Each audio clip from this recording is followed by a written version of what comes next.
Yo, what up YouTube? So today we're gonna be diagnosing a no horn on the 350Z. I'll show you what's going on. Obviously, we have no horn. Testing. Anyways, I got this car without... System ready.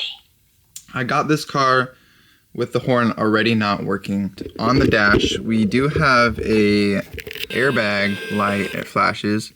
And I'm pretty sure it's the clock spring, since the horn and the airbag light is coming on. To be honest, I think this steering wheel was removed at one point in its life. Personally, I don't think there is an airbag in here. Anyways, I'm going to test for voltage at the horn. All I'm going to do is set up a recording. I'm going to connect positive lead to where it's supposed to be getting voltage, and then ground it, and then I'm going to press the horn. If the clock spring is working, you will see 12 volts at, or battery voltage at source when the horn is pressed. If there is no reading, that indicates that there is a short somewhere in the system or the clock spring is broken. So I'm gonna go ahead and connect my multimeter. I'm already assuming that there is no connection and that it is the clock spring, but by doing this confirms that. So I'm gonna go ahead and set this up and show you guys what it's like to diagnose a no horn condition. First, we're gonna pop open the hood. I've looked at the horn a couple of times before, and it's like buried beneath the bumper. So first things first, actually I'm gonna show you guys what it looks like to have this problem and use all data. See right here, I have my 350Z, and I type in the horn, and one of the first things that pops up is horn inoperative. So you can see that there's no there's no DTCs. Obviously it's gonna be an electrical problem. And here are the possible causes. It could be the control module, which is very doubtful. It could be a fuse or a link, which is also doubtful, but we can also try it. The horn itself. The horn could be high resistance and not working or whatever. It could be the relay, which I don't think it's the relay either. It could be the horn switch pad, so it could literally be the steering wheel itself. And then last but not least, which I think is the culprit, is the steering wheel clock spring. Reported causes too, which is everything that was shown. Diagrams, and we're gonna go to OE diagrams right here. Also, you can see when you search up horn, there's the different categories. So right here, we're gonna go to diagrams, and this is gonna bring up the wiring diagram for the horn.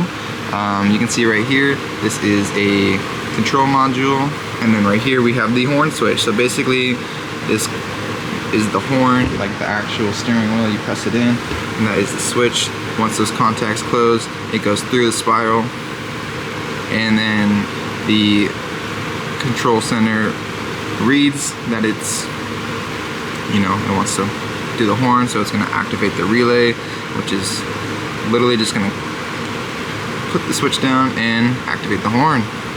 So that's how it works basically.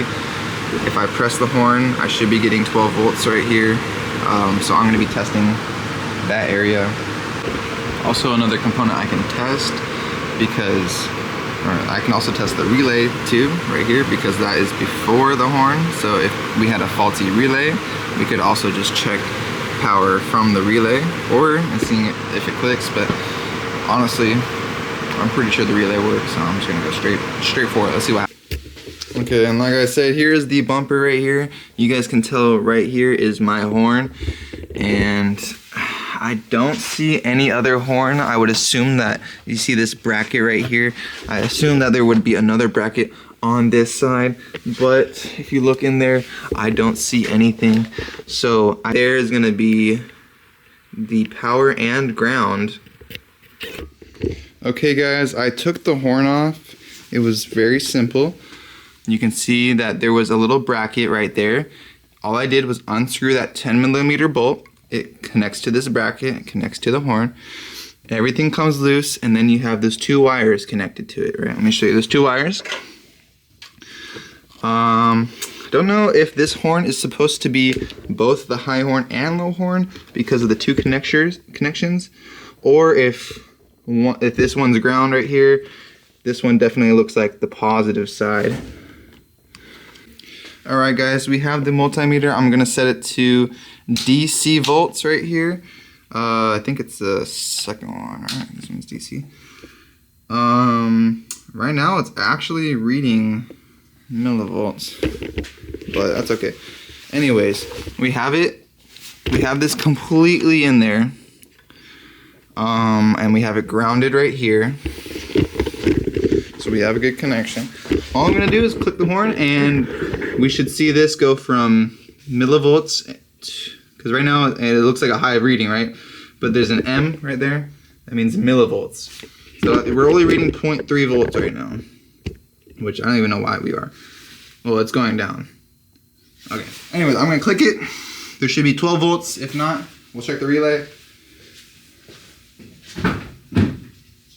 I should be able to check this too. Okay, I'm clicking the horn right now. Hey, oh shit. It's getting 12 volts. That doesn't make any sense. So the clock spring works. So that is a good indication that the clock spring is actually working, because we press the horn down and there is voltage being sent to the horn switch. That means it has to go through the spiral connector. The control module is reading it and is sending the signal. That means the relay is working. So that means we just have a bad horn. So as you guys can tell, there was the 6 things that we checked it could be, right? It could be the horn switch, which is the steering wheel. It could be the spiral cable inside of it. Both of those work because we have power. The relay works, right? So now, since pretty much we've verified that the horn gets power, we can check if we have a short to ground. I really doubt so. But most likely in this case, it's just going to be a faulty horn, and you're going to replace the horn. I'm going to check the continuity or the resistance of that horn and see if it's within spec. I don't know if that's on all data, but basically if you have a faulty module, you should be able to check the resistance of it and see if it's within specification. If that horn is blown out or whatnot, it's either going to read open line or there's going to be really, really high resistance. In that case, it's not going to be able to take the voltage and produce sound.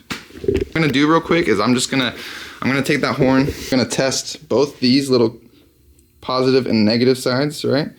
And if there is an open line or a very high resistance, that's going to tell you or indicate that this horn is faulty and needs to be replaced. And what the fuck?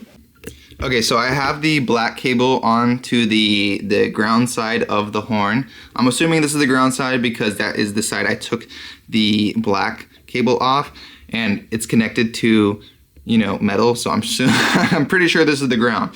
And then this one was the positive wire that was connected to it. So right now I have my DMM set to, here, let me bring it closer, right next to it. So right now I have my DMM set to resistance, right? Obviously I'm not reading anything because I haven't touched it, but if I touch this, I should get a reading. But since I'm not getting a reading, that is indicating that there is an open in the horn and I need a new horn. And it's very simple to diagnose something like that. And it's a good process to do because personally, I thought it was the clock spring. But by doing this test, I indicated that the clock spring does work. Is that supposed to be a horn too? Like, what is this right here? What is that? I think that might be a horn too. It looks like it has the same connections and it looks like the same on the back. Yeah, that's another horn right there. So what I'm gonna be doing is I'm gonna be buying, well, I'm assuming that horn don't work too, but I'm gonna buy both the high and low horns and replace them, see what happens. So I got a new horn. It's been a couple days since the reading on the broken horn, which is open. So we got the low pitch and high pitched horns right here.